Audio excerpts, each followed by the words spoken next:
Bismillahirrahmanirrahim. Assalamualaikum warahmatullahi wabarakatuh. Hai teman-teman kelas 4. Selamat datang ya di kelas 4 yang baru naik ke kelas 4. Mari kita belajar bersama di tema 1. Nah, kita belajar di tema 1 kelas 4 dengan tema membangun indahnya kebersamaan. Nah, untuk pembelajaran pertama ini kita akan belajar tentang IPA dulu ya teman-teman. Nah, IPA yang kita perlu ketahui di kelas 4 ini, terutama untuk tema 1, subtema 1, ya di sini ya teman-teman bisa buka di halaman 2 ya. Itu yaitu KD 3.6, yaitu menerapkan sifat-sifat bunyi dan keterkaitannya dengan indera pendengaran. Teman-teman lihat di bukunya juga ya. Ya, jadi IPA di kelas 4 ini subtema 1 kita belajar tentang sifat-sifat bunyi. Sebelum kita belajar itu, kita buka dulu yuk di buku tematik halaman 10. Nah, di sini sudah dijelaskan tentang bagaimana sih bunyi itu bisa terdengar oleh telinga kita. Ya, jadi misalnya yang sering kita dengar ya, sebenarnya bunyi itu bisa terdengar kita itu karena bendanya bergetar. Salah satu contohnya misalnya senar gitar ya, senar gitar yang digerakkan atau dipetik, dia akan bergetar, kemudian mengeluarkan bunyinya merambat melalui udara dan menuju ke telinga kita. Telinga kita diterima oleh daun telinga dan diteruskan ke gendang telinga. Akhirnya di proses otak terdengarlah suara gitar. Begitu prosesnya. Nah, benda yang bergetar itu biasanya disebut dengan sumber bunyi ya. Sumber bunyi. Kita bisa praktekin kalau dengan penggaris plastik ya. Coba kita getarkan ya, kita bandingkan ke bangku, dia kan pasti ada getarannya. Teman-teman rasain di jari-jari kalian. Kalau kita menggetarkan di sini, pasti penggarisnya akan bergetar dan akan mengeluarkan suara kan ya. Berarti ini salah satu sumber bunyi. Gitu. Kita juga bisa mengecek sumber bunyi itu berasal dari mana. Misalnya gimana ya? Misalnya ada suara cicak atau suara apa ya? Benda yang jatuh di salah satu ruangan. Kita bisa aja mengira-ngira itu dari mana ya. Nah, berarti itu sumber bunyinya dari mana ya? Karena kita punya telinga yang berfungsi untuk menangkap bunyi. Nah, untuk contoh selanjutnya kita bisa juga rasakan nih. Coba teman-teman pegang di tenggorokan teman-teman. Nih, teman-teman coba ketika kita berbicara di sini ada yang bergetar, betul kan? Nah, semua pegang di tenggorokan. Nah, setiap kita mengeluarkan suara, pasti di si tenggorokan kita ada yang bergetar. Itu adalah salah satu bukti kalau bunyi itu muncul karena ada sumber bunyi, yaitu benda yang bergetar. Begitu. Untuk selanjutnya, syarat terdengarnya bunyi itu ada 3 macam. Kalau ada salah satu syarat tidak terpenuhi, pasti kita belum bisa mendengar gitu. Kalau misalnya kita bisik-bisik nih, pasti kita nggak dengar kan, karena tenggorokan kita tidak bergetar. Nah, begitu.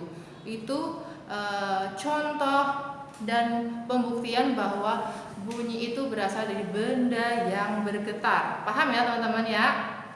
Bunyi berasal dari benda yang bergetar. Dan sumber benda yang bergetar itu disebut juga dengan sumber bunyi. Ingat-ingat, benda yang bergetar dan mengeluarkan suara itu disebut sumber bunyi. Nah, sekarang kita bahas tentang syarat terdengarnya bunyi. Ada 3 macam, yaitu 1, ada sumber bunyi. Ada sumber bunyi yang ada benda yang bergetar dan mengeluarkan bunyi. Yang kedua, ada medium. Medium itu atau perantara. Perantaranya kita apa? Udara. Jadi kalau misalnya kita di ruangan hampa, kita nggak bisa dengar itu. Nah, dengan adanya sumber bunyi yang kedua adalah medium atau perantara atau udara, dan yang ketiga adalah ada pendengar. Ada pendengar berarti kalau alat pendengar kita apa? Telinga ya. Begitu. Jadi syarat terdengarnya bunyi harus ada 3. Kalau kita misalnya maaf banget orang yang misalnya memiliki kekurangan dalam pendengaran, berarti itu belum bisa mendengar bunyi kan? Berarti mereka harus membutuhkan alat bantu.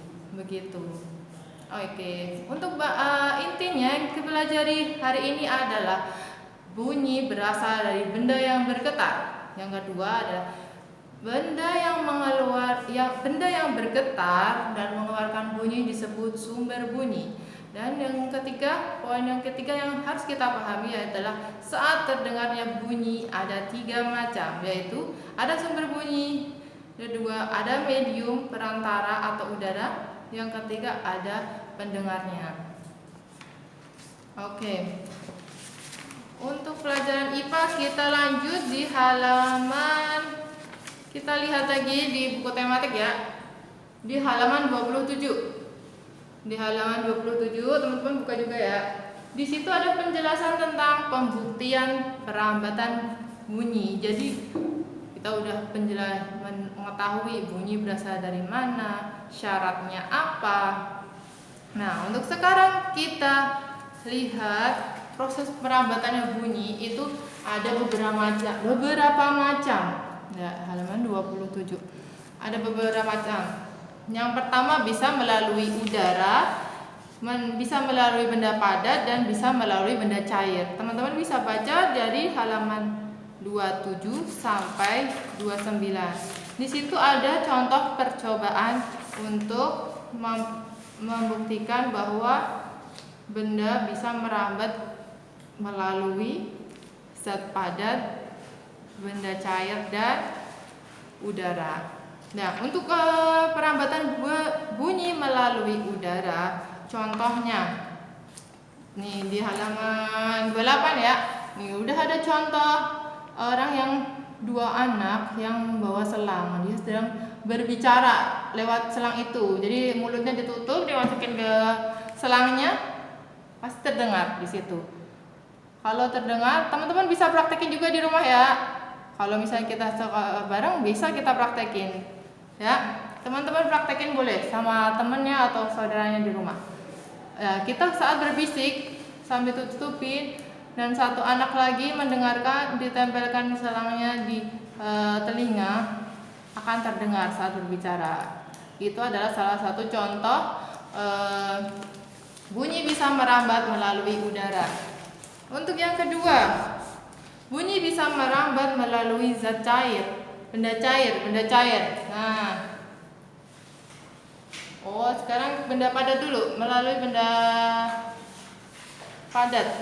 Melalui benda padat bisa dengan apa, teman-teman? Coba lihat halaman 29. Di sini ada contoh. Teman-teman pasti pernah lihat ya, kakaknya atau saudaranya pernah bermain ini, telepon sederhana. Jadi teman-teman bisa membuat mainan ini dengan kaleng dan benang. Jadi kita membuat lubang di bawah kaleng, lalu dihubungkan dengan benang. Dan di situ salah satu berbisik dan yang satu lagi menempelkan kalengnya ke telinga. Jadi saat berbicara akan dapat mendengar. Jadi bunyi bisa merambat melalui zat padat atau benang ya, kalau contohnya di sini. Selanjutnya untuk contoh perambatan bunyi melalui zat cair. Kita lihat di halaman 29 juga dari bagian bawah. Nih, saat di ember yang berisi air, kita coba untuk perambatan bunyi melalui zat cair, teman-teman bisa lihat di halaman 29 ya. Di sini nih kita bisa praktekin nih ya. Di rumah juga bisa. Nah, kalau siapkan ember yang berisi air ya, hampir penuh.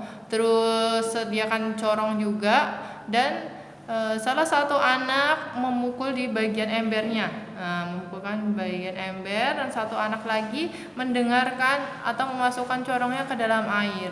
Nah, pasti akan terdengar suara dari orang yang sedang memukul itu. Jadi pukulannya terasa, terdengar, bukan terasa ya, terdengar dari corong itu ya. Berarti ini ada membuktikan bahwa bunyi bisa merambat melalui zat cair. Oke, terima kasih teman-teman atas perhatiannya.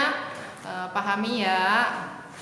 Oke, wassalamualaikum warahmatullahi wabarakatuh.